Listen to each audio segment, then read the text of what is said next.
Asia cup cricket മത്സരങ്ങൾ UAE-യിൽ പുരോഗമിക്കുകയാണ്. ദുബായിലും അബുദാബിയിലും ഒക്കെ ആയിട്ട് കുറേ ദിവസങ്ങളായിട്ട് മത്സരങ്ങൾ നടക്കുന്നു. ഈ മത്സരങ്ങൾക്കിടെ ഇന്ത്യക്കും പാകിസ്ഥാനും ഇടയിൽ നടക്കുന്ന മത്സരങ്ങളെ ചൊല്ലിയുള്ള തർക്കങ്ങൾ നമ്മളുടെ മുമ്പിലേക്ക് എത്തിയിട്ടുണ്ട്. ഇന്ത്യ പാക് മത്സരം, ക്രിക്കറ്റ് മത്സരം പ്രത്യേകിച്ചും വലിയ തോതിൽ നേരത്തെയും ചർച്ചാ വിഷയമായിട്ടുണ്ട്. അത് മാധ്യമങ്ങളിലൊക്കെ വലിയ യുദ്ധത്തിൻ്റെ പ്രതീതിയിലാണ് അവതരിപ്പിക്കപ്പെടാറ്. കായിക വിനോദങ്ങൾ പലപ്പോഴും രണ്ട് രാജ്യങ്ങൾക്കിടയിലുള്ള മനുഷ്യന്മാർക്ക് തമ്മിലുള്ള ബന്ധം ഊഷ്മളമാക്കാൻ വേണ്ടിയിട്ടും രണ്ട് സംസ്കാരങ്ങൾ തമ്മിലുള്ള വിനിമയത്തിന് വേണ്ടിയിട്ടും ഒക്കെയാണ് വിഭാവനം ചെയ്യപ്പെട്ടിട്ടുള്ളത്. പക്ഷേ ഇന്ത്യ പാക് ക്രിക്കറ്റ് മത്സരങ്ങൾ പലപ്പോഴും ഒരു യുദ്ധത്തിൻ്റെ മാതൃകയിലാണ് പലപ്പോഴും ചിത്രീകരിക്കപ്പെടാറ്. ഇപ്പോൾ ഈ അങ്ങനെ ചിത്രീകരിക്കപ്പെടുമ്പോൾ പോലും ഈ മത്സരങ്ങൾക്കെത്തുന്ന കളിക്കാർ തമ്മിലുള്ള ഊഷ്മളത നമ്മൾ പലപ്പോഴും കാണാറുണ്ട്. അവർ പരസ്പരം കൈ കൊടുക്കുന്നു, അവർ പരസ്പരം സഹായിക്കുന്നു. ഇപ്പോൾ ഒരു താരത്തിൻ്റെ ഷൂലേസ് അഴിഞ്ഞു പോയാൽ അത് കെട്ടിക്കൊടുക്കുന്നു. ഇതൊക്കെ നമ്മൾ പരസ്പരം കാണാം. അത് ഏത് സമയത്താണെന്ന് വെച്ച് കഴിഞ്ഞാൽ ഈ രണ്ട് രാജ്യങ്ങൾ തമ്മിലുള്ള ക്രിക്കറ്റ് മത്സരം ഒരു വലിയ പോരാട്ടമാണ് എന്നൊക്കെ ചിത്രീകരിക്കപ്പെടുന്നതിനിടയിലാണ് ഈ ഊഷ്മളതയുടെ ദൃശ്യങ്ങൾ നമ്മൾ കാണാറുള്ളത്. വലിയ വീറും വാശിയുമുള്ള മത്സരത്തിനൊടുവിൽ രണ്ട് ടീമിലെയും അംഗങ്ങൾ തമ്മിൽ കൈകടുക്കുകയോ പരസ്പരം ആശ്ലേഷിക്കുകയോ ഒക്കെ ചെയ്ത് ഗ്രൗണ്ട് വിട്ടു പോകുന്ന കാഴ്ച നമ്മൾ കാണാറുണ്ട്.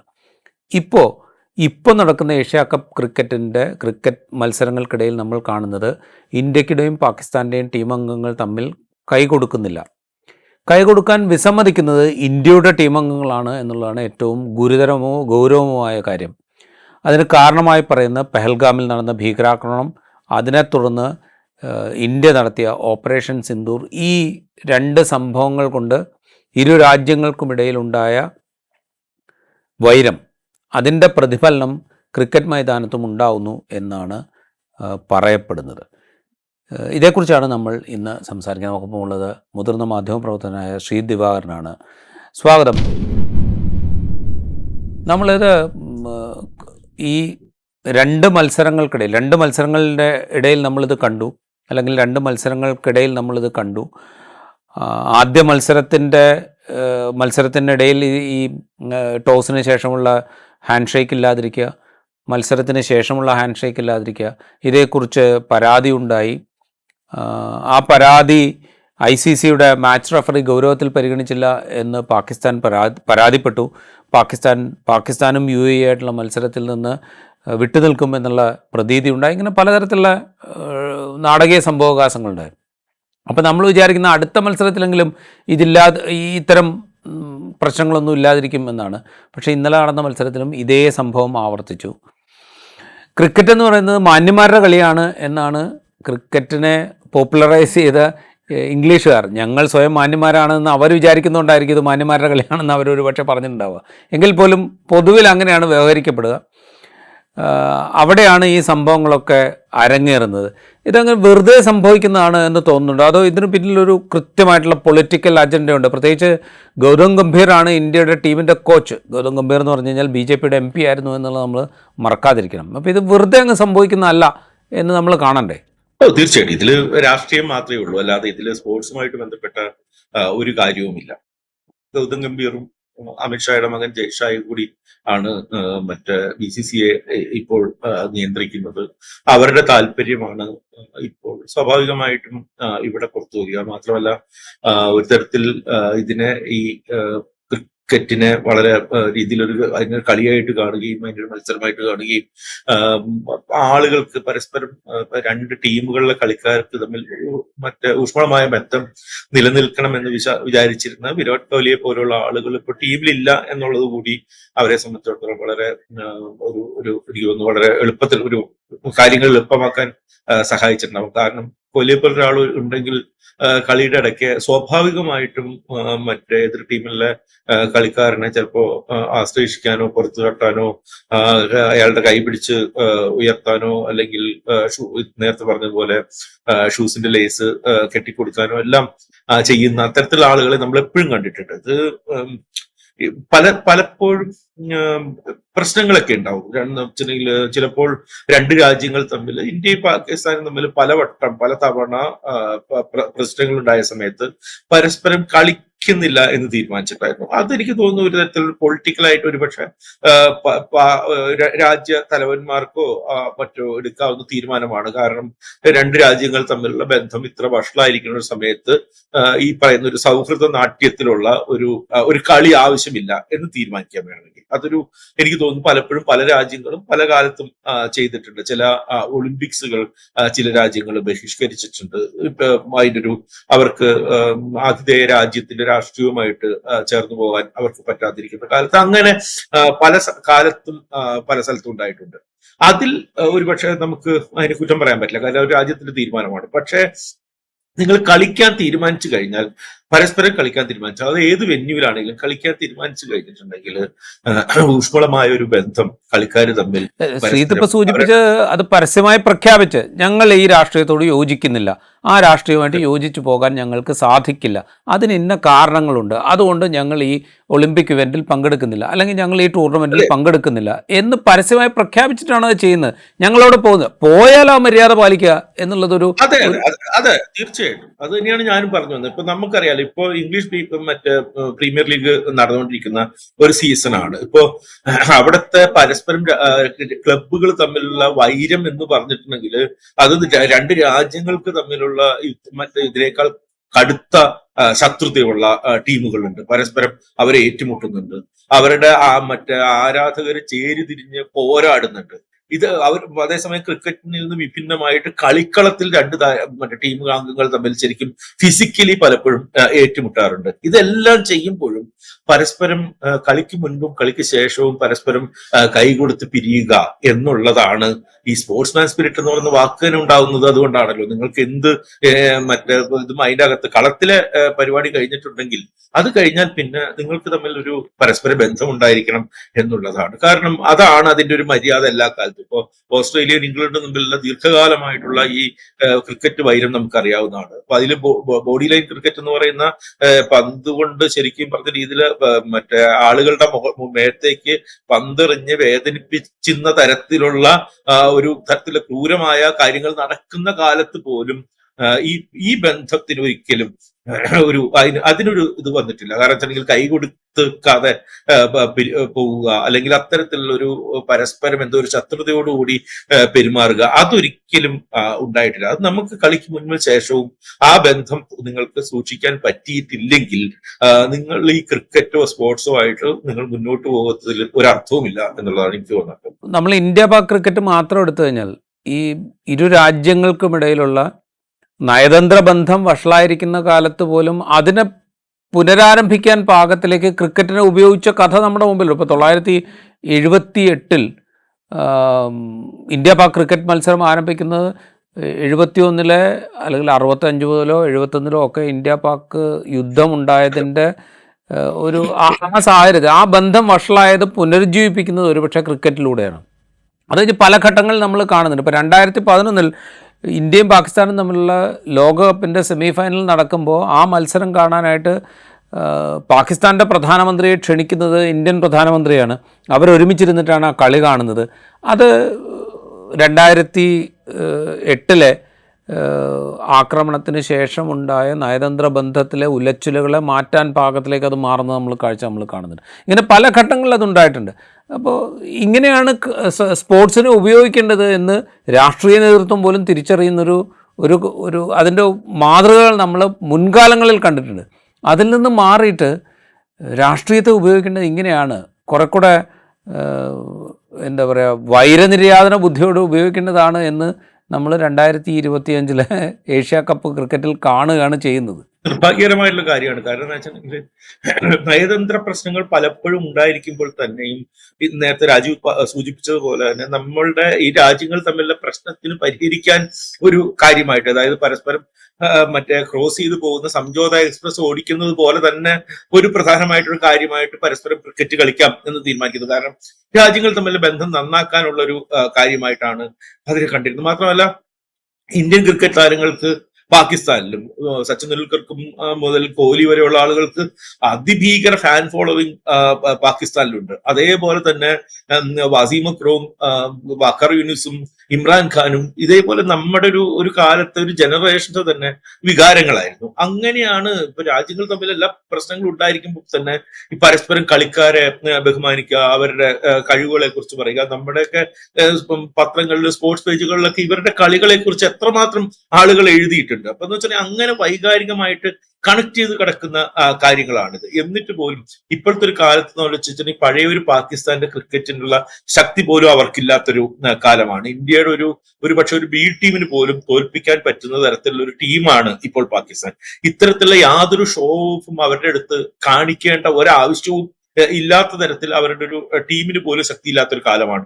അപ്പോഴാണ് നമ്മുടെ രാഷ്ട്രീയത്തിന്റെ ഒരു തരത്തിലുള്ള ഒരു ഷോ ഓഫ് കാണിക്കാനായിട്ട് നമ്മളൊക്കെ ക്രിക്കറ്റ് കളി ആസ്വദിച്ചു തുടങ്ങിയ കാലത്ത് ഇന്ത്യ ജയിക്കണം എന്ന് ആഗ്രഹിക്കുന്ന സമയത്ത് പോലും നമ്മൾ ഇമ്രാൻഖാന്റെ ബോളിങ്ങിനെ കുറിച്ച് സംസാരിച്ചിരുന്നു, അല്ലെങ്കിൽ വസീം അക്രത്തിന്റെ മറ്റേ റിവേഴ്സിങ്ങിനെ കുറിച്ച് സംസാരിച്ചിരുന്നു. ഇമ്രാൻഖാന് ഇവിടെ ഒരുപാട് ഫാൻ ഫോളോയിങ് ഉണ്ടായിരുന്നു. അതിൽ സ്ത്രീ പുരുഷ ഭേദമില്ലാതെ ഒരുപാട് ആളുകളുണ്ടായിരുന്നു. അപ്പോൾ ഇങ്ങനെ ഒരു കാലത്താണ് നമ്മൾ ജീവിച്ചുകൊണ്ടിരുന്നത്. ആ കാലത്തും ഉണ്ടായിരുന്നു ഇന്ത്യക്കും പാകിസ്ഥാനും ഇടയിൽ തർക്കങ്ങളുണ്ടായിരുന്നു, അല്ലെങ്കിൽ സംഘർഷങ്ങളുണ്ടായിരുന്നു, പൂഞ്ചില വെടിവെപ്പുണ്ടായിരുന്നു. ഇതൊക്കെ സംഭവിച്ചിരുന്നു. പൂഞ്ചില വെടിവെപ്പിനെ കുറിച്ച് ഒന്നാം പേജിൽ പത്രങ്ങളിൽ വാർത്തയാകുന്ന കാലത്ത് തന്നെ അപ്പുറത്തെ പേജിൽ ഇമ്രാൻഖാൻ്റെ ബോളിങ്ങിൻ്റെ മാസ്മരിക സൗന്ദര്യത്തെക്കുറിച്ച് റൈറ്റപ്പുകൾ ഉണ്ടാവുമായിരുന്നു. ഇങ്ങനെയായിരുന്നു രാജ്യങ്ങളും തമ്മിലുള്ള ബന്ധം ഉണ്ടായിരുന്നത്. അപ്പോൾ അത് ഡെലിബറേറ്റ് ആയിട്ടങ്ങ് വേണ്ടാന്ന് വയ്ക്കാൻ തീരുമാനിച്ച പോലെയാണ് നമ്മൾ ഇന്ന് ഇതിൽ കാണുന്നത്. ഇപ്പോൾ ഈ ഷെയ്ക്ക് ഹാൻഡ് വേണ്ട എന്ന് തീരുമാനിച്ചിറങ്ങിയ ഇന്ത്യയുടെ T20 ടീമിൻ്റെ ക്യാപ്റ്റൻ സൂര്യകുമാർ യാദവ് പിന്നീടുള്ള പോസ്റ്റ് മാച്ച് വാർത്താ സമ്മേളനത്തിൽ ഇന്ത്യ പാക് ക്രിക്കറ്റ് മത്സരത്തെക്കുറിച്ച് സംസാരിക്കുന്നുണ്ട്. ഏതൊരു ദുർബലമായ ടീമിനെക്കുറിച്ച് സംസാരിക്കുമ്പോൾ പോലും ഒരു സ്പോർട്സ്മാൻ സ്പിരിറ്റ് കാണിക്കുക എന്ന് പറയുന്നൊരു മര്യാദയുണ്ട്. ഇവിടെ സൂര്യകുമാർ യാദവ് പറഞ്ഞു ഇവിടെ മത്സരമൊന്നുമില്ലല്ലോ എന്ന് പറഞ്ഞിട്ടാണ് അതിനെക്കുറിച്ച് അപ്പോൾ എന്ന് വെച്ചാൽ ഇതൊരു ഡെലിബറേറ്റ് ഡിസിഷനാണ്, ഇത് പൊളിറ്റിക്സ് ആണ്, ഇത് ക്രിക്കറ്റ് അല്ല, ഇത് സ്പോർട്സ് അല്ല എന്ന് പറയാൻ ശ്രമിക്കുന്ന പോലെയാണ് എനിക്ക് തോന്നിയത്. അല്ല, തീർച്ചയായിട്ടും അങ്ങനെയാണ്. ഇപ്പൊ നമ്മളിപ്പോ സ്പോർട്സിൽ മറ്റ് രാഷ്ട്രീയം പലപ്പോഴും ഉണ്ടാവാറുണ്ട്. ഇതൊക്കെ തമ്മിൽ പരസ്പരം കണക്ട് ചെയ്ത് നിൽക്കുകയും ഒക്കെ ചെയ്യാറുണ്ട് പല സ്ഥലത്തുണ്ടായിട്ട്. ദക്ഷിണാഫ്രിക്കയുമായിട്ട് ദീർഘകാലം ക്രിക്കറ്റ് കളിക്കേണ്ട എന്ന് എല്ലാ രാജ്യങ്ങളും തീരുമാനിച്ചിട്ടുണ്ടായിരുന്നു. അപ്പാർത്തീഡിന് മാറ്റാതെ അവരുമായിട്ടുള്ളൊരു ഒരു ഒരു രാഷ്ട്രീയ അല്ലെങ്കിൽ ഒരു ബന്ധവും വേണ്ട എന്നുള്ള രീതിയിൽ അവരുമായിട്ട് സ്പോർട്സ് കളിക്കാൻ പറ്റില്ല എന്നുള്ളത് ഒരു തീരുമാനമായിരുന്നു. അത്തരം കാര്യങ്ങളൊക്കെ പലപ്പോഴും ഉണ്ടായിട്ടുണ്ട് നമുക്ക്. പക്ഷെ ഒരു തരത്തിൽ നമ്മൾ കളിക്കാൻ തീരുമാനിക്കുകയും പരസ്പരം കളിക്കുകയും ചെയ്തിട്ട് ഇത്തരത്തിൽ ഒരു ടീമിനെ അവഹേളിക്കുന്ന രീതിയിൽ പെരുമാറുന്നത് ഒരു തരത്തിലും സ്പോർട്സ് അല്ലാതെ, അത് മറിച്ച് അവരുടെ രാഷ്ട്രീയം ഏതെങ്കിലും തരത്തിൽ പ്രകടിപ്പിക്കുക, അതുകൊണ്ടുണ്ടാക്കുന്ന രാഷ്ട്രീയ വിജയം കൈവരിക്കാനായിട്ട് ശ്രമിക്കുക, അത് ഒരു തരത്തിലുള്ള വേറെ തരം ഒരു പൊളിറ്റിക്കൽ ഹോളിഗൻസമായിട്ട് ആഘോഷിക്കുക, അത്തരം കാര്യങ്ങളാണ് ചെയ്യുന്നത്. നിങ്ങൾക്ക് പാകിസ്ഥാനുമായിട്ട് കളിക്കാതിരിക്കാം, ക്രിക്കറ്റ് കളിക്കാതിരിക്കാം. അത് ഇപ്പൊ BJP ഭരിക്കുന്നിടത്തോളം കാലം ഞങ്ങള് പാകിസ്ഥാൻ ഇപ്പൊ IPL പാകിസ്ഥാൻ താരങ്ങളെ കൂട്ടേണ്ട എന്നുള്ളൊരു തീരുമാനം എടുത്തു. അത് IPL ഉണ്ടാക്കുന്നത് നഷ്ടം ഭയങ്കരമാണെങ്കിൽ പോലും അത് വേണ്ട എന്നുള്ളൊരു പൊളിറ്റിക്കൽ ഡിസിഷൻ മറ്റേ ഇന്ത്യയിലെ ഭരിക്കുന്ന പാർട്ടികൾ എടുത്തിട്ടുണ്ട്. അതിനോട് സ്പോർട്സ് പ്രേമികൾക്ക് ഭയങ്കരമായിട്ടുള്ള എതിർപ്പ് തോന്നിയേക്കാം. പക്ഷെ അത് രാഷ്ട്രീയ തീരുമാനമാണ് അവർ ചെയ്യുന്നു. അതേപോലെ തന്നെ പാകിസ്ഥാനുമായിട്ട് ക്രിക്കറ്റ് കളിക്കേണ്ട എന്ന് BJP ഗവൺമെന്റ് തീരുമാനിക്കാം, അതിലൊരു തെറ്റുമില്ല. BCCAയോട് നിർദ്ദേശിക്കാം, നിങ്ങൾ മറ്റു പാകിസ്ഥാനുമായിട്ട് കളിക്കാൻ താല്പര്യമില്ല. പക്ഷെ നിങ്ങൾ കളിക്കാൻ തീരുമാനിച്ചു കഴിഞ്ഞിട്ടുണ്ടെങ്കിൽ നിങ്ങൾ അതിൽ പാലിക്കേണ്ട മര്യാദകൾ പാലിക്കാൻ കൂടി നിങ്ങൾ ബാധ്യസ്ഥരാണ്. കാരണം അതിനാണ് നമ്മൾ സ്പോർട്സ് എന്ന് പറയുന്നത്. ഒരു കായിക വിനോദം നമ്മൾ നടത്തുന്ന സമയത്ത് നമുക്ക് ആ കളിക്കുന്ന കളിക്കാരെ നിങ്ങൾ കാണുകയും അവരെ ആ കളിക്കളത്തിൽ അവരെ മനുഷ്യരായിട്ട് സ്പോർട്സ് താരങ്ങളുമായിട്ട് കാണുകയും അവരുമായിട്ട് അത്തരത്തിലൊരു ബന്ധം നിലനിർത്തുകയും ചെയ്യുക എന്നുള്ളതാണ്. ആ ബഹുമാനം, പരസ്പര ബഹുമാനവും ഒരു ആദരവും അവരർഹിക്കുന്നതുണ്ട്. അവർക്ക് അത് കൊടുക്കുകയും വേണം. അതാണ് എല്ലാ കാലത്തെയും മര്യാദ, ഇതിലും വഷളായിട്ടുള്ള മോശമായിട്ടുള്ള രാഷ്ട്രീയം, ഇപ്പൊ കാർഗിൽ യുദ്ധം പോലെയുള്ള, അല്ലെങ്കിൽ പാകിസ്ഥാനുമായിട്ടുള്ള മറ്റേ 70കളുടെ യുദ്ധം പോലെയുള്ള സന്ദർഭങ്ങൾ ഉണ്ടായിട്ടുണ്ട്. ആ സന്ദർഭങ്ങൾക്ക് ശേഷം പോലും നമ്മൾ ഇത്തരത്തിൽ ഒരു മറ്റേ എതിർ ടീം അംഗങ്ങളെ അവഹേളിക്കുന്ന തരത്തിലുള്ള ഒരു നിലപാട് മറ്റേ നമ്മുടെ ടീം അംഗങ്ങൾ എടുത്തിട്ടില്ലായിരുന്നു. ഇത് വളരെ നിർഭാഗ്യകരമായിട്ടുള്ളൊരു അന്തരീക്ഷമാണ് ഇപ്പോൾ ഉള്ളത്. റൈറ്റ്. ശ്രീജിത്തിന്റെ ഫേസ്ബുക്ക് ഗ്രൂപ്പിൽ ഹിറ്റ്ലറുടെ കാലത്തെക്കുറിച്ച് ഓർമ്മിപ്പിക്കുന്നുണ്ടായിരുന്നു. ഇപ്പോൾ ലാസ്ലോങ്ങിനെ കുറിച്ചുള്ള കാര്യങ്ങളൊക്കെ നമ്മളൊക്കെ മറ്റേ പ്രീ ഡിഗ്രിക്കൊക്കെ പഠിക്കുമ്പോൾ പഠിച്ചിട്ടുണ്ട്. ഏത് വിധത്തിലാണ് ഒരു ഫാസിസ്റ്റ് ഭരണാധികാരി സ്പോർട്സ് ഇവൻറ്റിനെ പോലും അയാളുടെ രാഷ്ട്രീയത്തിന് വേണ്ടി ഉപയോഗിക്കുന്നതെന്നുള്ള കാഴ്ച നമ്മൾ കണ്ടിട്ടുണ്ട്. ഇപ്പോൾ ശ്രീജിത്ത് സംസാരിക്കുമ്പോൾ ഇപ്പോൾ കാർഗിൽ യുദ്ധകാലത്ത് അല്ലെങ്കിൽ അതിന് ശേഷം ഒക്കെ ഉണ്ടായ സ്പോർട്സ് ഇവൻറ്റുകളെക്കുറിച്ച് സൂചിപ്പിച്ചു. ആ കാലത്തൊക്കെ രണ്ട് രാജ്യങ്ങൾ തമ്മിൽ ഒരുപക്ഷെ അഭിപ്രായ വ്യത്യാസങ്ങളുണ്ടാവാം, സംഘർഷമുണ്ടാവാം, അല്ലെങ്കിൽ ആക്രമണോത്സുകമായ മനോഭാവം രണ്ട് രാഷ്ട്രങ്ങളും പരസ്പരം പ്രകടിപ്പിച്ചിട്ടുണ്ടാകും. പക്ഷേ ഒരു സ്പോർട്സ് ഇവൻറ്റിനിടയിൽ അത് കൊണ്ടുവരാതിരിക്കാൻ ഉള്ളൊരു മര്യാദയോ മാന്യതയോ ഒക്കെ നമ്മൾ രണ്ട് രാജ്യങ്ങളും ഏത് രാജ്യങ്ങളാണെങ്കിലും കാണിച്ചിട്ടുണ്ട്. പക്ഷേ ഇവിടെ അങ്ങനെയല്ല. അപ്പോൾ ഇത് ഏതാണ്ട് ഹിറ്റ്ലറുടെ കാലത്തേതിന് സമാനമായ മനോനില അല്ലെങ്കിൽ മാനസിക അവസ്ഥ നമ്മൾ കൊണ്ടു നടക്കുകയാണ്. ആ കൊണ്ടു നടക്കലിൻ്റെ പ്രതിഫലനമായിട്ട് നമ്മൾ ഈ കളിക്കളത്തിലെ ഇവൻറ്റിനെയൊക്കെ കാണണ്ടേ? തീർച്ചയായിട്ടും അത് തന്നെയാണ്. നമ്മുടെ ഒരു തരത്തിലുള്ള ഒരു ഫാഷിസ്റ്റ് യുക്തിയിൽ മാത്രമേ നമുക്ക് മറ്റേ ഇത്തരത്തിലൊരു അവഹേളനങ്ങളെ നമുക്ക് കാണാൻ പറ്റുള്ളൂ. കാരണം അവർക്ക് മാത്രമാണ് ഇത്തരം എല്ലാം അവരുടെ മറ്റൊരു രാഷ്ട്രീയത്തിന്റെ പ്രഖ്യാപനമായിട്ട് മറ്റേതുമായിട്ട് ഇപ്പൊ യഥാർത്ഥത്തിൽ മറ്റു പല പ്രശ്നങ്ങളുമുള്ള രാജ്യങ്ങൾ ഉണ്ടാകേണ്ടതുണ്ട്, പല ഇതുണ്ട്. പക്ഷെ പാകിസ്ഥാനുമായിട്ടുള്ള ഒരു പ്രശ്നം എന്ന് പറയുന്നത് എല്ലാ കാലത്തും ഒരു ഹിന്ദു മുസ്ലിം പ്രശ്നം പോലെ ഒരു കാണിക്കാനായിട്ടുള്ള ഒരു ശ്രമം BJPയുടെയോ അല്ലെങ്കിൽ ഹിന്ദുത്വ പാർട്ടികളുടെയോ ഭാഗത്തു നിന്ന് നമുക്ക് കാണാം. അവർക്ക് അഫ്ഗാനിസ്ഥാനുമായിട്ട് ആ പ്രശ്നമില്ല, പക്ഷെ പാകിസ്ഥാനുമായിട്ടാണ് ആ പ്രശ്നമുള്ളത്. പാകിസ്ഥാനുമായിട്ട് അതൊരു എല്ലാ സമയത്തും ഒരു ഇതായിട്ട് കാണുക. ഈ പറഞ്ഞ രീതിയിൽ എന്തെങ്കിലും പ്രശ്നങ്ങൾ ഉണ്ടായി കഴിഞ്ഞിട്ടുണ്ടെങ്കിൽ അവരുടെ രാഷ്ട്രീയത്തിന് എതിരെ സംസാരിക്കുന്ന ആളുകളെ പാകിസ്ഥാൻ വാദികളായിട്ട് ചിത്രീകരിക്കുക, അവരോട് പാകിസ്ഥാനിലേക്ക് പോകാനായിട്ട് പറയുക. അപ്പോ എന്ന് വെച്ചിട്ടുണ്ടെങ്കിൽ ഇന്ത്യ ഹിന്ദുത്വ പ്രതിനിധീകരിക്കുന്ന ഇന്ത്യക്ക് പൂർണ്ണമായും എതിരായ ഒരു ദേശമായിട്ടാണ് അവർ പാകിസ്ഥാനെ ചെയ്യുന്നത്. അവരുടെ ഏറ്റവും വലിയ കൊടിയ ശത്രു, ഏറ്റവും എന്താണോ ഇവർ കാണാൻ ശ്രമിക്കുന്ന ഇന്ത്യ, അതിന്റെ നേരെ വിപരീത പദമാണ് പാകിസ്ഥാൻ. അതുകൊണ്ട് തന്നെയാണ് ആ രാഷ്ട്രീയത്തിനെയാണ് അവര് ഇവിടെ കൊണ്ടുവരുന്നത്, അത് കാണിക്കുന്നത്. അതേസമയം BCCIക്കും അതേപോലെയുള്ള ആളുകൾക്കും ഒക്കെ ഇന്ത്യ പാകിസ്ഥാൻ ക്രിക്കറ്റ് മത്സരത്തിൽ നിന്നുണ്ടാകുന്ന വരുമാനത്തിൽ വലിയ താല്പര്യമുണ്ട് താനും. അത് വലിയ മറ്റൊരു കാശ് വാരുന്ന ഒരു ഇവന്റ് ആണ് എന്ന് പറയാം. അതിന്റെ റൈറ്റുകൾക്ക്, അതിന്റെ OTT സ്ട്രീമിംഗ് റൈറ്റിന്, ഇതിനെല്ലാം വലിയ പൈസ BCCIക്ക് കിട്ടുന്നുണ്ട്, താരങ്ങൾക്ക് കിട്ടുന്നുണ്ട്, എല്ലാം കിട്ടുന്നുണ്ട്. അപ്പൊ അതുകൊണ്ട് തന്നെ മത്സരം ഒഴിവാക്കാനായിട്ട് അവരെ കൊണ്ട് പറ്റില്ല. അവരുടെ ക്യാപിറ്റലിസ്റ്റ് യുക്തി അതിന് സമ്മതിക്കില്ല. അതേസമയം അവരുടെ ഫാഷിസ്റ്റ് യുക്തി വെച്ചിട്ട് ഇതിനെ ഒരു തരത്തിൽ ഇവരുടെ എന്തെന്ന് പറയുന്ന ഈ നെഞ്ചത്ത് വികാരം കൊണ്ട് ഇങ്ങനെ അടിക്കുന്നതിന്റെ ഒരു കാഴ്ചയായിട്ട് ഈ കൈ കൊടുക്കുന്നത് നിഷേധിക്കുക, അവിടെ അത് മത്സരശേഷം എതിരാളികളെ വളരെ പുച്ഛിച്ച് സംസാരിക്കുക തുടങ്ങിയിട്ടുള്ള കാര്യങ്ങൾ ഉയർത്തിക്കൊണ്ടുവന്നിട്ട് അങ്ങനെ എന്ന് വെച്ചിട്ടുണ്ടെങ്കിൽ അവരുടെ ഒരു പൊളിറ്റിക്കൽ പ്രൊക്ലമേഷൻ ആയിട്ട് ക്രിക്കറ്റ് മത്സരത്തെ മാറ്റുകയാണ് ഇപ്പൊ ചെയ്യുന്നത്. ഭയങ്കര നിരാശാജനകവും ഒരു തരത്തിൽ വളരെ ആഭാസകരവുമായിട്ടുള്ളൊരു കാര്യമാണത്. റൈറ്റ്. ഇതിപ്പം ശ്രീജിത്ത് സൂചിപ്പിച്ചല്ലോ, ഇതിൻ്റെ ഒരു കച്ചവടത്തിൻ്റെ ഒരു സാധ്യതയെക്കുറിച്ച്. ഇപ്പോൾ ഇന്ത്യ പാക് ക്രിക്കറ്റ് എന്ന് പറഞ്ഞു കഴിഞ്ഞാൽ വലിയ തോതിൽ മാർക്കറ്റ് ചെയ്യാൻ പറ്റുന്ന ഒരു സംഗതിയാണ്. അതിപ്പോൾ ടെലിവിഷൻ റൈറ്റ്സ് ആണെങ്കിലുള്ള അല്ലെങ്കിൽ മറ്റു തരത്തിലുള്ള സ്പോൺസർഷിപ്പ് ആയിക്കൊള്ള എന്തിലാണെങ്കിലും വലിയ തോതിൽ മാർക്കറ്റ് ചെയ്യാൻ പറ്റുന്നൊരു ഇവൻ്റാണ് ഇന്ത്യ പാക് ക്രിക്കറ്റ്. അത് ഇനിയിപ്പം T20 ആണെങ്കിലും വൺ ഡേ ആണെങ്കിലും ഒരുപക്ഷെ 2020 കൂടുതൽ മാർക്കറ്റ് ചെയ്യാൻ സാധ്യതയുള്ള ഒരുപക്ഷെ വൺ ഡേ ഇവൻ്റ് ആയിരിക്കും എന്ന് എനിക്ക് തോന്നുന്നു. അതവിടെ നിൽക്കെ തന്നെ ഇപ്പുറത്ത് വേറൊരു നിലയ്ക്കുള്ള രാഷ്ട്രീയം ഇങ്ങനെ കൊണ്ടു നടക്കാൻ പറ്റും അല്ലെങ്കിൽ അത് ഉപയോഗിക്കാൻ പറ്റും എന്ന് ഒരു വിധത്തിൽ മാർക്കറ്റിനെ ഉപയോഗിക്കുക, ഒരു വിധത്തിൽ രാഷ്ട്രീയത്തെ ഉപയോഗിക്കുക. ഈ പണിയാണ് അവിടെ നടക്കുന്നത്. അതിനകത്ത് വേറെ തരത്തിലൊന്നും നമ്മൾ ആലോചിക്കേണ്ടതില്ല. അത് വളരെ എക്സ്പ്ലിസിറ്റായിട്ട് അത് ചെയ്യുന്നതിൽ ഒരു മടിയും നമ്മൾ കാണിക്കേണ്ടതില്ല എന്ന് ക്രിക്കറ്റിനെ ഭരിക്കുമ്പോൾ ക്രിക്കറ്റിനെ ഭരിക്കുക എന്ന് പറഞ്ഞാൽ ഇപ്പോൾ ഗൗതം ഗംഭീറിനെ കോച്ചായി നിയമിക്കുമ്പോൾ ആരാണ് ആ തീരുമാനം എടുക്കുന്നതെന്ന് നമുക്ക് മനസ്സിലാവും. അപ്പോൾ ക്രിക്കറ്റിനെ ഭരിക്കുന്നവർ അത് തീരുമാനിക്കുന്നു, ഇത് കളി നടത്താൻ തീരുമാനിക്കുന്നു, അതിൻ്റെ മറ്റു തരത്തിലുള്ള മാർക്കറ്റിംഗ് സംഗതികളിലൂടെ അതിൻ്റെ സാമ്പത്തിക ലാഭം ഉണ്ടാക്കാൻ തീരുമാനിക്കുന്നു.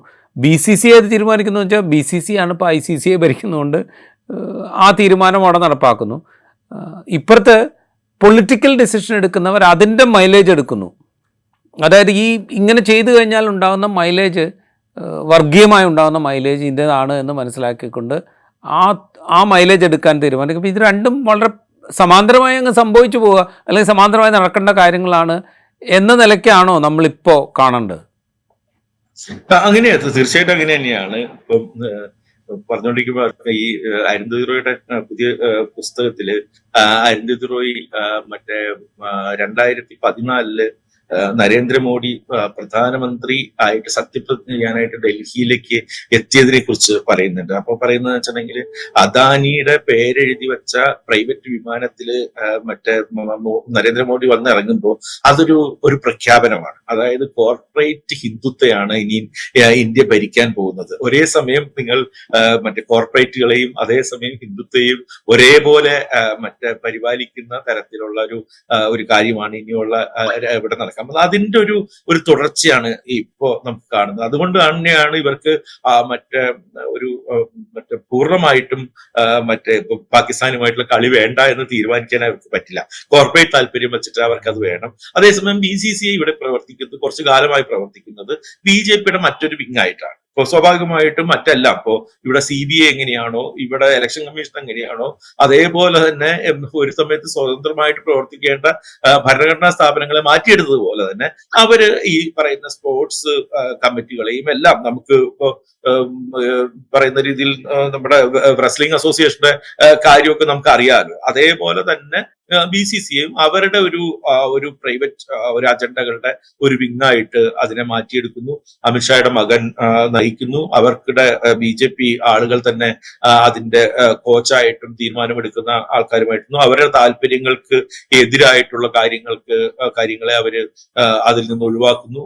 ഇതേപോലെ തന്നെ ഇവൻ കോഹ്ലിയെ പോലുള്ള ആളുകൾ പോലും ഇപ്പൊ പറഞ്ഞ രീതിയിൽ പതുക്കെ പുഷ് ചെയ്ത് പുറത്തേക്ക് പോകുന്ന തരത്തിലേക്ക് ഇവിടുത്തെ തീരുമാനങ്ങൾ, സംഭവങ്ങൾ വരുന്നുണ്ട്. അപ്പൊ അതെല്ലാം നമുക്കറിയാം. അതിന്റെ അത്തരം നടപടികളുടെ ഒരു തുടർച്ചയോ എക്സ്റ്റൻഷനോ ആണ് ഇപ്പൊ ഈ പറയുന്ന രീതിയിൽ ഈ ഏഷ്യ കപ്പിൽ കാണിച്ചിട്ടുള്ള ഈ പറയുന്ന രീതിയിൽ വളരെ ഒരു ക്രിക്കറ്റ് ചരിത്രത്തിലെ ലജ്ജാകരമായിട്ടുള്ള ഈ സിറ്റുവേഷൻ. അത് നമ്മൾ കാണിക്കുന്നു എന്നുള്ളതിന് നമുക്കൊരു ന്യായീകരണം ഉണ്ട് എന്ന് വിചാരിക്കും. ഇപ്പൊ പെഹൽഗാം അല്ലെങ്കിൽ ഓപ്പറേഷൻ സിന്ദൂർ, ഇതൊക്കെ ഒരു ന്യായീകരണമാണെന്ന് നമുക്ക് വേണമെങ്കിൽ പറയാം.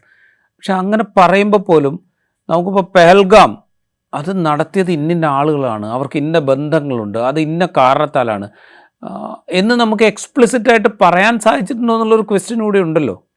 അങ്ങനെ പറയാൻ സാധിക്കുകയാണ്, ശരിയാണ് അവർ ചെയ്തതാണ്, അതുകൊണ്ട് ഞങ്ങളിത് കാണിക്കുകയാണ് എന്ന് പറയാൻ പറ്റണം. അങ്ങനെ എക്സ്പ്ലിസിറ്റായിട്ട് നമുക്ക് ഇതുവരെ പറയാൻ സാധിച്ചിട്ടുണ്ടോ?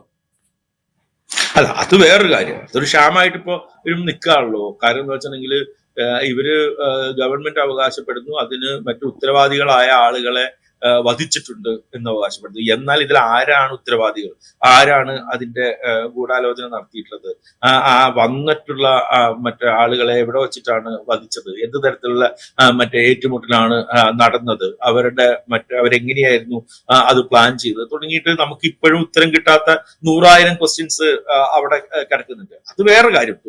സ്വാഭാവികമായിട്ടും അത് വേറെ കാര്യം. ഒരു വളരെ പ്രധാനപ്പെട്ട അത്തരമുള്ളൊരു കാര്യമാണെങ്കിൽ ഇപ്പൊ 2008 ബോംബെയിൽ നടന്നിട്ടുള്ള പോലത്തെ ഒരു ആക്രമണം ഉണ്ടാകുമ്പോൾ കൃത്യമായിട്ട് അറിയാം ആരൊക്കെയാണ് അതിലുണ്ടായിരുന്നത്, അതിൽ ഗൂഢാലോചന എന്താണ് എന്നറിയാം. അതിനുശേഷമുള്ള ഒരു ഇവന്റ് നമുക്ക് വരുന്നു. സ്വാഭാവികമായിട്ടും ഞാൻ അപ്പോഴും വീണ്ടും ആവർത്തിക്കുന്ന ഒരു കാര്യം തന്നെ, അത്തരം ഒരു സാഹചര്യത്തിൽ ഇത്തരം ഒരു പ്രകടനമല്ലല്ലോ കാണിക്കേണ്ടത്, മറിച്ച് മറ്റേ രാജ്യവുമായിട്ട് നമ്മൾ മറ്റേ ഭീകരതയെ സഹായിക്കുന്ന ഒരു രാജ്യവുമായിട്ട് നമ്മൾ ക്രിക്കറ്റ് കളിക്കുന്നില്ല, അല്ലെങ്കിൽ യാതൊരു തരത്തിലുള്ള ഒരു ഇടപാടും നമ്മൾ ചെയ്യുന്നില്ല എന്ന് ഒരു രാജ്യം പ്രഖ്യാപിക്കുന്നുണ്ടെങ്കിൽ അത് സ്വാഭാവികമായിട്ടും അതൊരു ഒരു കാര്യമാണ്. ഇപ്പോ സ്പെയിൻ പറഞ്ഞല്ലോ, ഇസ്രായേല് യോഗ്യത നേടുകയാണെങ്കിൽ ഞങ്ങൾ ലോകകപ്പിൽ സ്പെയിൻ പ്രഖ്യാപിച്ചിട്ടുണ്ട്. അത് അവരൊരു പൊളിറ്റിക്കൽ നിലപാടാണ്. കാരണം അതേപോലത്തെ ഒരു ഫാഷിസ്റ്റ് രാജ്യം ലോകകപ്പ് കളിക്കുകയാണെങ്കിൽ അവരുമായിട്ട് എന്തായാലും ലോകകപ്പിൽ കളിക്കേണ്ടി വരും. അത് ഞങ്ങൾക്ക് താല്പര്യമില്ല എന്ന് പറയുന്നു.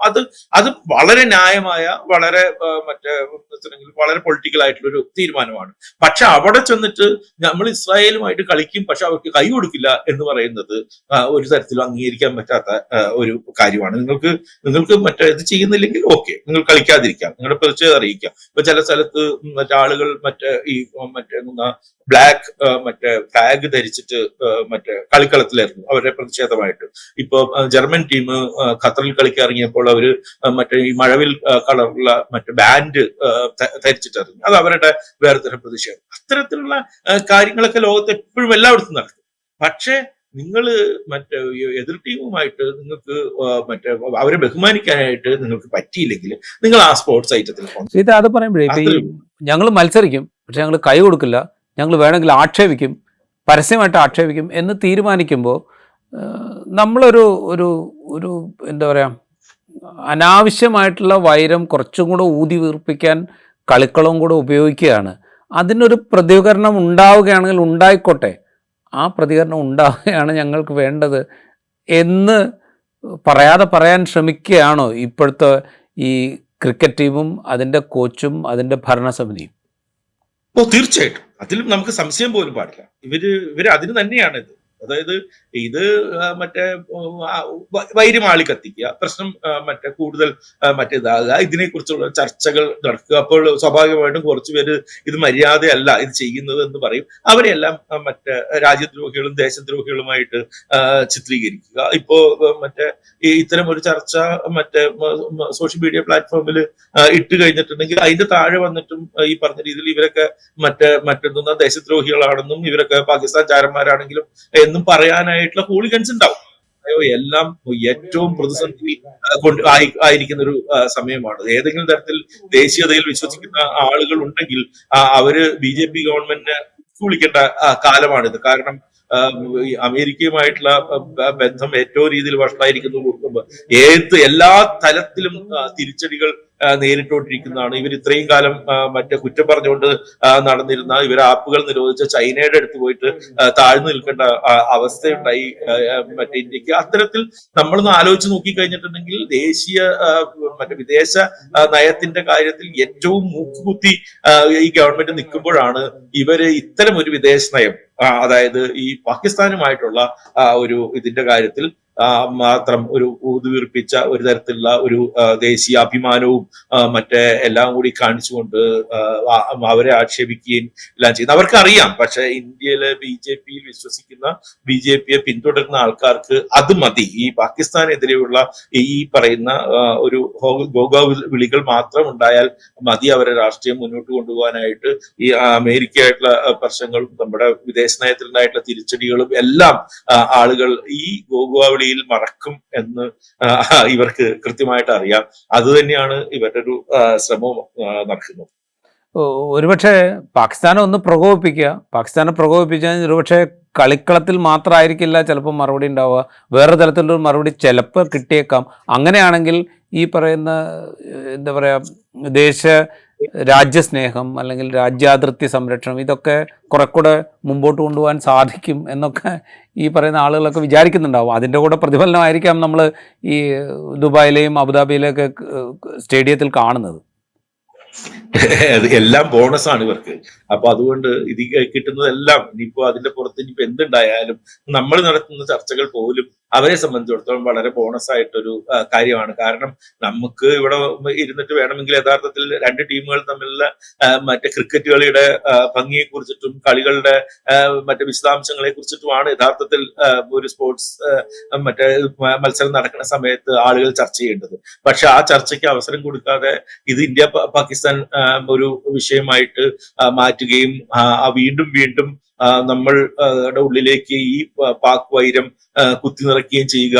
ആ ഡിസ്കഷൻ എത്രത്തോളം മുന്നോട്ട് കൊണ്ടുപോകാൻ പറ്റുമോ അത്രത്തോളം മുന്നോട്ട് കൊണ്ടുപോകുക എന്നുള്ളത്, പ്രത്യേകിച്ചും ഈ ബീഹാർ ഇലക്ഷനൊക്കെ പടിവാതിലെത്തിയിരിക്കുന്ന സമയത്ത് BJPയെ സംബന്ധിച്ചിടത്തോളം ഏറ്റവും അവരുടെ ലക്ഷ്യം അതാണ്. അവർക്ക് വേണ്ടത് അതാണ്. ഇത്തരം ഡിസ്കഷൻസ് തന്നെ മുന്നോട്ട് പോയിക്കൊണ്ടിരിക്കുക, ഇത്തരം കാര്യങ്ങൾ വരിക, ഇന്ത്യയിൽ നടക്കുന്ന എല്ലാ സംഭവങ്ങളെയും എങ്ങനെയെങ്കിലും പാകിസ്ഥാനായിട്ടോ അല്ലെങ്കിൽ ഒരു ആന്റി മുസ്ലിം സെന്റിമെന്റ്സ് ആയിട്ടോ കണക്ട് ചെയ്യാനായിട്ട് പറ്റുമോ എന്ന് നോക്കുക, അതിൽ നിന്ന് രാഷ്ട്രീയ ലാഭം കൊയ്യുക എന്നുള്ളതാണ് BJPയുടെ ഒരു നയം. അത് തന്നെയാണ് അവർ തുടരുന്നത്. റൈറ്റ്, വളരെ നന്ദി ശ്രീജിത്ത് ഞങ്ങളോട് സംസാരിച്ചത്. എന്തായാലും ഒരു ക്രിക്കറ്റ് മത്സരത്തെ എങ്ങനെ രാഷ്ട്രീയമായി ഉപയോഗിക്കാം എന്നുള്ളതിന് മുൻകാലത്ത് ഒരുപാട് ഉദാഹരണങ്ങളുണ്ട്. അതിൻ്റെ ഏറ്റവും എക്സ്ട്രീം സ്റ്റെപ്പാണ് ഒരു പക്ഷേ ഏഷ്യ കപ്പ് ക്രിക്കറ്റ് വേദിയിൽ നമ്മൾ കണ്ടുകൊണ്ടിരിക്കുന്നത്.